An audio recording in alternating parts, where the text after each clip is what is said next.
तुमच्या आमच्या सर्वांच्या आवडीचा वडापाव ही रेसिपी आज आपण बघणार आहोत। मुंबईमध्ये पुण्यामध्ये वडापाव प्रसिद्ध आहेच, पण आजकाल दिल्लीमधला एक व्हिडिओ व्हायरल होतो आहे, तोही वडापावचा। तिथे प्रचंड फेमस झालेला आहे वडापाव हा, आणि 50 रुपयाला वडापाव असून सुद्धा 50,000 वडापाव रोज विकले जातात। वडापाव घेण्यासाठी लोकांनी लाईन लावलेली असते, इतका फेमस तो वडापाव झालेला आहे आणि तो व्हिडिओ खूप व्हायरल झालेला आहे। आणि म्हणूनच मी तुमच्यासाठी वडापाव ही रेसिपी घेऊन आलेली आहे। हा वडा एकदम क्रिस्पी होण्यासाठी काय करायचे, तसेच बटाट्याची जी भाजी आहे ना वडापावची, तीही अगदी चटपटीत टेस्टी होण्यासाठी कशी करायची हे अगदी व्यवस्थित मी सांगितलेले आहे। आणि मस्त गरमागरम वडापाव हे तयार झालेले आहे। तुम्ही बघू शकता वडे किती मस्त दिसतात, अगदी क्रिस्पी झालेले आहेत। चला तर मग मस्त अशा रेसिपीला आपण सुरुवात करूया। पण हो, हा व्हिडिओ आवडला तर लाईक करा, शेअर करा आणि चॅनलला नक्की सबस्क्राइब करा। इथे बघा वडापाव बनवण्यासाठी मी 3 बटाटे घेतलेले आहेत उकडलेले, आणि एक मोठ्या साईजचा कांदा घेतलेला आहे। 3 बटाट्यांसाठी मी इथे एकच कांदा वापरणार आहे। सर्वात आधी आपण कांदा एकदम बारीक असा चिरून घेऊया।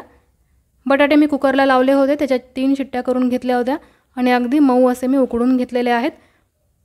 वडापाव करताना वडापावची जी भाजी आहे ना बटाट्याची, ती अगदी मऊ व्हायला पाहिजे, बटाटा कच्चा राहिला नाही पाहिजे, नाहीतर भाजीची पूर्ण टेस्ट जाते आणि त्यामुळे वडाही चांगला लागत नाही। त्यामुळे बटाटे हे अगदी मऊ शिजवून घ्यायचे। एक कांदा बारीक चिरून मी घेतलेला आहे। आता मी बटाटे सुद्धा चाकूने कापून घेणार आहे। आणि तुम्ही बघू शकता अगदी सहज कट होत आहेत बटाटे, अगदी मऊ शिजलेले आहेत। असेच हे बटाटे आपल्याला मऊ शिजवून घ्यायचे आहेत, म्हणजे बटाट्याची भाजी अगदी मस्त होते। कांदा आणि बटाटा चिरून झालेला आहे। आता आपण याच्यासाठी जे हिरवा वाटण लागतं ना ते करून घेऊया। हिरव्या मिरचीचा ठेचा आपण बनवणार आहोत, त्यामुळे ही भाजी अगदी मस्त चविष्ट होते। मी इथे मिक्सरचं भांडं घेतलेलं आहे, त्यामध्ये अर्धा इंच आलं टाकलेलं आहे, 8 ते 10 लसणाच्या पाकळ्याही टाकलेल्या आहेत, आणि हिरव्या मिरच्या मी इथे 2 टाकलेल्या आहेत, आणि थोडीशी कोथिंबीरही टाकूया। मिरच्या खूप तिखट आहेत म्हणून मी इथे 2 घेतलेल्या आहेत, शिवाय त्या मोठ्या सुद्धा आहेत। तुम्ही मिरची किती तिखट आहे ते बघून आणि तुम्हाला वडा किती तिखट हवा आहे ते बघून मिरची वापरा। आणि तुम्ही बघू शकता हिरव्या मिरचीचा ठेचा हा तयार झालेला आहे। पाणी न टाकता आपण हे वाटण तयार केलेलं आहे।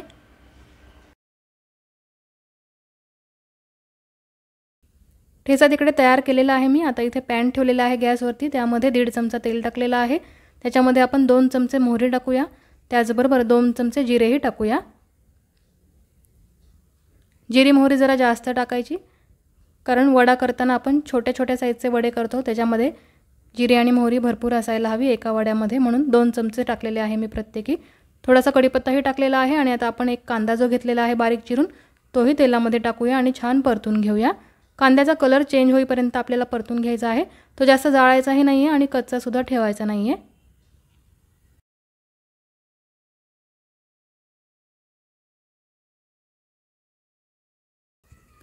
कांद्याचा कलर चेंज होईपर्यंत आपण हा परतून घ्यायचा आहे, की नंतर याच्यामध्ये मिरचीचा ठेचा टाकायचा आहे। आता कांदा चांगला परतून झालेला आहे, तुम्ही बघू शकता कलरही चेंज झालेला आहे। आता मी याच्यामध्ये हिरव्या मिरचीचा ठेचा टाकून घेते।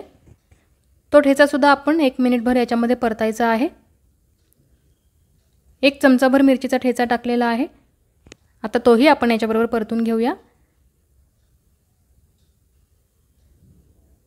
आणि कांदा तुम्ही बघू शकता मी जास्त जाळलेला नाहीये आणि कच्चाही ठेवलेला नाहीये। मस्त बदामी कलर येईपर्यंत कांदा परतून घेतला, त्याच्यानंतर मिरचीचा ठेचा टाकला। मिरचीचा ठेचाही 1 मिनिट परतायचा आहे आपल्याला। मिरची पण जळाली ना तर त्याची कडवट चव लागते, म्हणून जास्त जाळायची नाही। आता मिरची सुद्धा 1 मिनिटभर परतून झालेली आहे। आता मी याच्यामध्ये हळद टाकून घेते।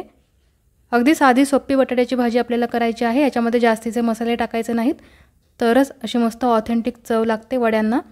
तुम्ही जर बाकीचे मसाले टाकत बसले तर ती वड्यांची चव सुद्धा बदलून जाते, त्यामुळे अगदीच जास्तीचे मसाले टाकायचे नाही, फक्त हिरव्या मिरचीचा ठेचा टाकायचा, त्याचबरोबर कोथिंबीर पुदिना भरपूर टाकायचा। अगदी मस्त चविष्ट वडे तयार होतात।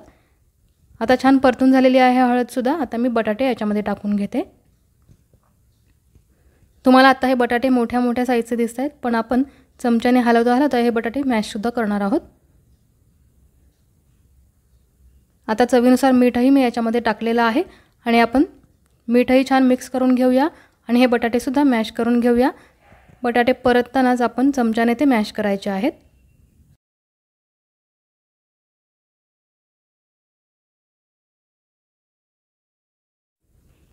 जवळजवळ 2 ते 3 मिनिटे हा बटाटा मी छान परतून घेतलेला आहे, आणि तुम्ही बघू शकता मी बारीकही केलेला आहे चमच्याने, आता मी याच्यावरती कोथिंबीर टाकलेली आहे भरपूर अशी, त्याचबरोबर पुदिनासुद्धा आपण टाकूया। पुदिन्यानेही अगदी मस्त चव येते बटाटे वड्यांना, त्यामुळे तुम्ही पुदिना नक्की टाका, स्किप करू नका। आता कोथिंबीर आणि पुदिना आपण मिक्स करूया या बटाट्यामध्ये। बटाटा 3 मिनिटे परतल्यानंतर मी याच्यामध्ये कोथिंबीर आणि पुदिना टाकलेला आहे। आता बटाट्याची भाजी तयार झालेली आहे। एकदम शेवटीच आपण पुदिना आणि कोथिंबीर टाकायची आणि नंतर गॅस बंद करून टाकायचा। आता बटाट्याची भाजी ही तयार झालेली आहे। आता ही आपण एका ताटामध्ये काढून घेऊया, ही थंड होऊ देऊया। थंड झाल्यानंतर याचे वडे अगदी छान होतात। गरमागरम वडे तयार केले तर हाताला भाजतं सुद्धा आणि ते व्यवस्थित गोलही होत नाही, म्हणून आपण थोड्या वेळाने याचे वडे बनवायला घेऊया। ताटामध्ये काढले ना की लगेचच थंड होईल, म्हणून मी ही बटाट्याची भाजी ताटामध्ये काढलेली आहे। आता ही थंड झाल्यानंतर आपण याचे वडे करायला घेऊया। बटाट्याची भाजी थंड होते आहे तोपर्यंत आपण इथे बेसन पिठाचं बॅटर करूया। यासाठी मी इथे 4 चमचे बेसन पीठ घेतलेलं आहे। याच्यामध्ये चवीनुसार मीठ टाकूया, थोडीशी मिरची पावडर सुद्धा टाकलेली आहे आणि थोडीशी हळद सुद्धा टाकायची आहे। आता पाणी टाकून आपण हे पीठ भिजवून घेऊया। थोडं थोडं पाणी टाकायचं आणि पीठ मिक्स करत जायचं पाण्यामध्ये, आणि लागेल तसं थोडं थोडं पाणी आपल्याला टाकायचं आहे। बॅटर आपल्याला जास्त घट्टही करायचं नाही आणि खूप पातळही करायचं नाही। आपण थोडं थोडं पाणी टाकत हे बॅटर तयार करूया, मग मी तुम्हाला याची कन्सिस्टन्सी दाखवते। थोडं थोडं पाणी टाकत मी हे पीठ भिजवलेलं आहे आणि तुम्ही बघू शकता बॅटर तयार झालेलं आहे आणि ते जास्त घट्टही नाही आहे आणि जास्त पातळही नाही आहे, अशी कन्सिस्टन्सी हवी आहे। आता खाण्याचा सोडा याच्यामध्ये टाकूया, तोही आपण छानसा मिक्स करूया। तिकडे बटाट्याची भाजीसुद्धा आता थंड झालेली असेल, त्याचे आपण वडे करून घेऊया। इकडे बेसन पिठाचं बॅटरसुद्धा तयार झालेलं आहे आणि हे घरचं बेसन पीठ आहे, गिरणीवर दळलेलं, त्यामुळे कमी पाणी लागलं मला हे पीठ भिजवायला। विकतचं बेसन पीठ असल्यावर त्याला थोडं जास्त पाणी लागतं।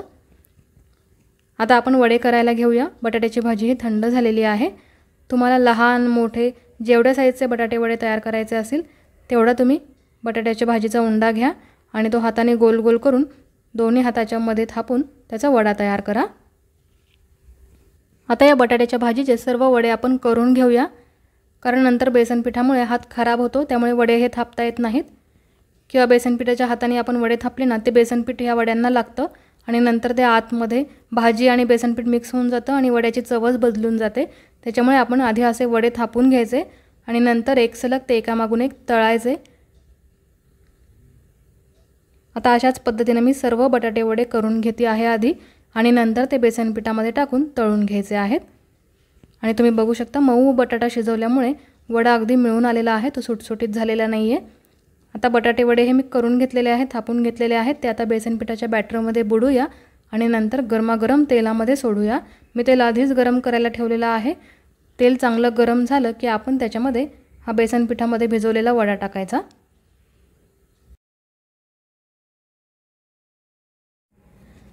तेल आता चांगलं गरम झालेलं आहे, यामध्ये मी बटाटे वडे सोडून घेते आणि मी 3 बटाटे वडे टाकणार आहे।